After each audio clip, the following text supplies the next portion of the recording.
Alright, hi everyone. So welcome back to another video of JavaScript series. तो इस video में मैं जो हूँ आपको एक और इम्पोर्टेंट कॉन्सेप्ट के बारे में बताऊंगा जो मुझे लगता है 70 to 80% लोगों को बस उसका नाम नहीं पता। मतलब ये कि वो लोग कर रहे होते हैं, काम कर रहे होते हैं, बट लेकिन उनको ये नहीं पता व्हाट इज़ दिस कॉल्ड। तो ये भी एक कभी-कभी इशू हो जाता है।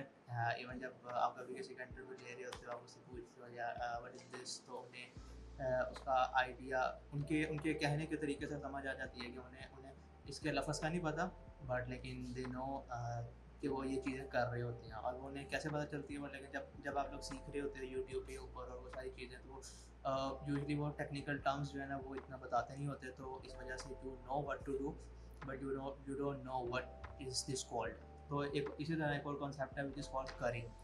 So currying in JavaScript is a very a basic and important thing। और कभी कभार लोग कंफ्यूज भी हो जाते हैं इसके अंदर कि व्हाट इज़ करिंग। तो मैं जो अभी I will explain the currying to you. So basically what is currying. Currying is like आपके पास एक फंक्शन है, आपने उसको रीयूजेबल बनाना है। रीयूजेबल इन अ सेंस कि आपने फंक्शन की डेफिनेशन और उसकी जो इम्प्लीमेंटेशन है उसको एज मिनिमम एज पॉसिबल रखना है। तो करिंग ये कहता है कि if we have a function that takes a multiple arguments, okay, so you break down that function into simple mini functions each with have minimum of one argument. और उसका फ़ायदा ये होता है कि वो एक जो फंक्शन है वो फोकस्ड है फॉर दैट पर्टिकुलर थिंग, कि मेरे पास ये आर्गुमेंट आएगा और यहाँ से मैं ये इसको आउटपुट मिलेगा। तो दैट्स द रीयूजेबिलिटी कॉन्सेप्ट। और करिंग जो है वो इस चीज़ को सपोर्ट करता है। Currying is for reusability, for creating the code that is compatible, and it also increase the readability as well। कि मतलब अगर आगे इन द फ्यूचर अगर आगे जाके मुझे अगर एक पर्टिकुलर चीज़ में चेंज करना है, एक पर्टिकुलर चीज़ की लॉजिक में चेंज करना है, मुझे एक बहुत बड़े जाके फंक्शन में चेंज नहीं करना पड़ेगा। If it is properly written, तो मुझे सिंपल वो एक छोटे से फंक्शन में जाके बस एक लाइन ऑफ कोड जो है वो चेंज करना पड़ेगा। तो that's the basic concept of currying. Currying is used to make your code readable, reusable and also compatible. So that's the definition of currying. अच्छा, और यहाँ पर एक बहुत ही पॉपुलर एग्जांपल है। अगर कहीं भी ऑनलाइन जाके देखोगे ना, तो सबसे पहले आपके पास यही एग्जांपल आती है टू एक्सप्लेन द करिंग। तो मैंने भी यही यूज़ की है। अब एक फंक्शन है जो विदाउट करिंग है, वो हमारे पास ये है, हमने ऐड करना है तीन तीन वर्ड्स को। सिंपल है, तीन वर्ड्स एज एन इनपुट लो और उनको जो है ऐड करके रिटर्न कर दो। पर लेकिन इसका इशू ये है कि हम इस फंक्शन को तब तक कॉल नहीं कर सकते जब तक मेरे पास वो तीनों आर्गूमेंट पड़े नहीं है। मतलब इन तीनों में से कोई एक भी अगर अनडिफाइन है, तो I can not call this function. I can call this technically, but लेकिन वो एरर ही देगी, तो फ़ायदा कोई नहीं कॉल करने का। अब ऑन द अदर हैंड अगर मैं इसको रीयूजेबल कंपोनेंट में बना दूँ, अच्छा अभी ये रीयूजेबल नहीं है, बट लेकिन इसे think of it like that के वी हैव फंक्शन आउटसाइड, मैंने कहीं और फंक्शन लिखे हुए हैं और मैं वहीं पर ये जो है ना वो कॉल कर रहा हूँ, सिंपल फंक्शन कॉल कर रहा हूँ। यहाँ पे मैंने बस डायरेक्टली फंक्शन लिख दिए हैं।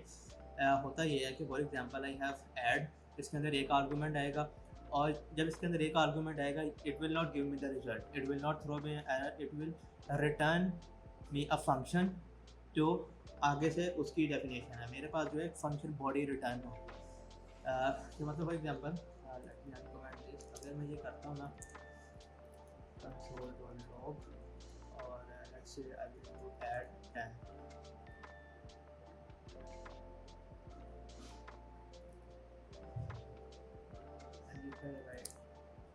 सो यू सी मेरे पास जो है रिटर्न में एक फंक्शन आया है और वो जो है इसको पॉइंट कर रहा है। ठीक है, अब ये होगा कि अब मेरे पास फंक्शन है, अब मैं इसको कॉल कर देता हूँ फाइल। अच्छा, ये जो है शॉर्ट फॉर्म है करें कि इसको जो है मैं बड़ा करके ऐसे भी लिख सकता हूँ कि कॉन्स्ट ए इक्वल दिस,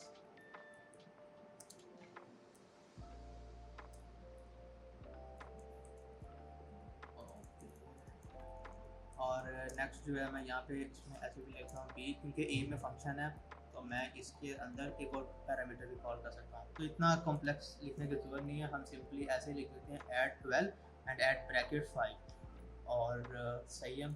अब इसके अंदर भी मेरे पास फंक्शन ही है। अब लेकिन जब मैं इसमें थर्ड आर्गूमेंट पास कर दूंगा which is like let's say 3 add कर देता हूँ, ओके।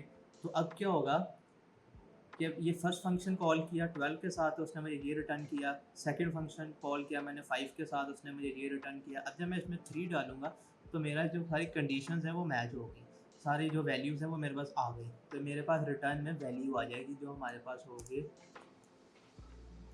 मैंने सेव किया, which will be 20। Okay, so that's the concept of currying. क्या मतलब, एक तो हमारा फंक्शन फेल नहीं हुआ कहीं पे भी, और हमारा फंक्शन जो है वो ग्रेजुअली अप्रोच हुआ है, उसने ग्रेजुअली अप्रोच किया रिजल्ट की तरफ। मतलब पहले नम 1 आ गया, ओके ठीक है, मैंने रख लिया मेरे पास। जो अब ये जो इस एट 12 जो रिटर्न कर रहा है उस कॉन्टेक्स्ट में मेरे पास जो है वो रिज़ल्ट पड़ा हुआ है, जिसके अंदर मैं उसका रिजल्टेंट वैल्यू जो है वो यूज़ कर सकता हूँ।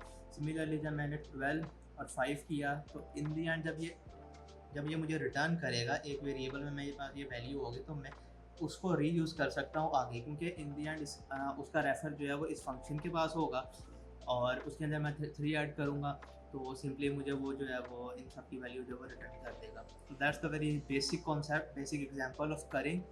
और ये जो है नीचे मैंने ES6 फंक्शन में लिया था, ES सिंटैक्स एरो फंक्शन में लिखा है, और सिंगल लाइन है, जो जो बिल्कुल सेम थिंग कर रहा है जो ऊपर कर रहा है। अच्छा, ये तो था करिंग समझने के लिए कि एक ऐड के एग्जांपल से कि करिंग होता क्या है। अब मैं थोड़ा सा बताऊंगा एक प्रैक्टिकल एग्जांपल के थ्रू कि एक्चुअली वैसे इसकी बहुत सी प्रैक्टिकल एग्जांपल है। I will just give you one example कि for example you have a API, ठीक है। अब आप फ्रंट एंड पे हो, आपने API के साथ कॉल करनी होती है, आपको उसको राउट देना होता है, ठीक है। अब एक एक तरीका ये है कि आप जब भी उसको कॉल कर रहे हो उसको प्रॉपर राउट दो, ठीक है। तो इसके अंदर क्या होगा कि आप जो शुरू वाला जो हिस्सा है ना राउट का, वो रीयूज़ कर रहे हो हर जगह, मतलब हर जगह वो लिख रहे हो, ठीक है। तो इसका बेटर तरीका ये नहीं है कि आप उसको ऑलरेडी कन्फिगर करके रख लो और उसके अंदर सिर्फ उसको स्लैश के साथ राउट दो, तो वो ज़्यादा बेटर है। तो इसी तरह की एक एग्जांपल मैंने यहाँ दी है कि for example I have written a configure API, this is the variable जिसके अंदर जो है मेरे पास फाइनल जो है वो फंक्शन जो है ना वो स्टोर होगा। अब इसके अंदर क्या कर रहा है, पहला इसमें क्या है कि बेस यूआरएल ले रहा है। बेस यूआरएल वो होता है कि जो मेरा एंड पॉइंट होता है बैक एंड, ठीक है। और सेकंड में ये मेरे पास एंड पॉइंट ले रहा है और params. And point is like slash user slash admin, मतलब कहाँ पे जाना है मैंने, कौन से राउट की तरफ, कौन सी जो राउट है उसको हिट करना है। ओके, तो सबसे पहले क्या करेगा, मैं कन्फिगर API करूँगा और इसके अंदर अपना जो है वो API का राउट दे दूँगा बेस यूआरएल, ठीक है। अब मेरे पास जो API का में जो वैल्यू है वो मेरे पास एक फंक्शन है जो रेफर है इसकी तरफ, जो आगे इनपुट में एक एंड पॉइंट ले रहा है और पैरेंट्स ले रहा है, ठीक है। और जब वो ये लेगा तो मैं उस पर फेच रिक्वेस्ट जो है ना वो भेज दूँगा, ठीक है। अब इसको मज़ीद आगे भी कन्फिगर कर सकते हो कि कौन सी रिक्वेस्ट भेजनी है, गेट पोस्ट पुट और गेट पोस्ट पुट पैच क्या भेजना है, ठीक है। और अगर पेरेंट्स जो है वो डिपेंडेंट है रिक्वेस्ट मेथड के, तो आप वो भी कर सकते हो। मैं इतनी ज़्यादा कॉम्प्लेक्सिटी में गया नहीं हूँ, तो it's just a basic thing to understand. And कि अब मैं यहाँ पे देखो ये एंड पॉइंट हो गया और ये मेरे पैरेंट्स हो गए, ठीक है। अब इस टाइम पे इसको पता है कि कौन सा बेस यूआरएल मेरा कौन सा है। मुझे हर दफ़ा जाके ये नहीं लिखना पड़ेगा कि शुरू में कि मैं http/api.ahmad.com लिखूँ, ठीक है। ही नोस, क्योंकि ये ऑलरेडी कन्फिगर हो चुका है। So that's the concept of currying for you. Currying is definitely a good thing. मतलब लोग कर रहे होते हैं, आई एम श्योर कि की होगी। अगर आप लोगों का थोड़ा सा एक्सपीरियंस ज़्यादा है वेब डेव में, तो ये चीज़ें करते हो करिंग। करिंग का बेसिक इसकी डेफिनेशन यही है कि करिंग आप यूज़ करते हो जब आपने अपने जो कोड है उसको रीयूजेबल बनाना है, ठीक है। आपने उसको मल्टीपल जगहों पे यूज़ करना है, ठीक है, डिपेंडिंग ऑन योर आर्गूमेंट्स। अब इसके अंदर यही हो रहा है कि मैंने उसकी जो बेसिक थिंग है ना उसको ऑलरेडी कन्फिगर कर लिया और API में स्टोर कर लिया। अब मुझे जो है उसको सिर्फ राउट देना है और स्लैश एंड पॉइंट स्लैश राउट देना है कि किस API राउट पे जाके हिट करना है।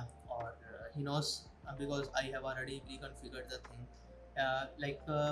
और भी चीज़ें हैं, और भी एग्जांपल है, लाइक अगर कभी मिडल वेयर लिखे हैं बैकएंड में नोड या एक्सप्रेस में, उसके अंदर भी आप लोग करिंग यूज़ कर सकते हो।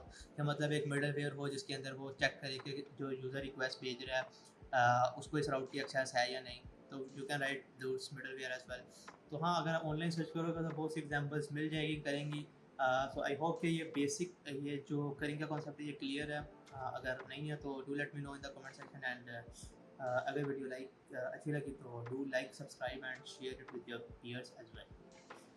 Till next time, see you in the next video.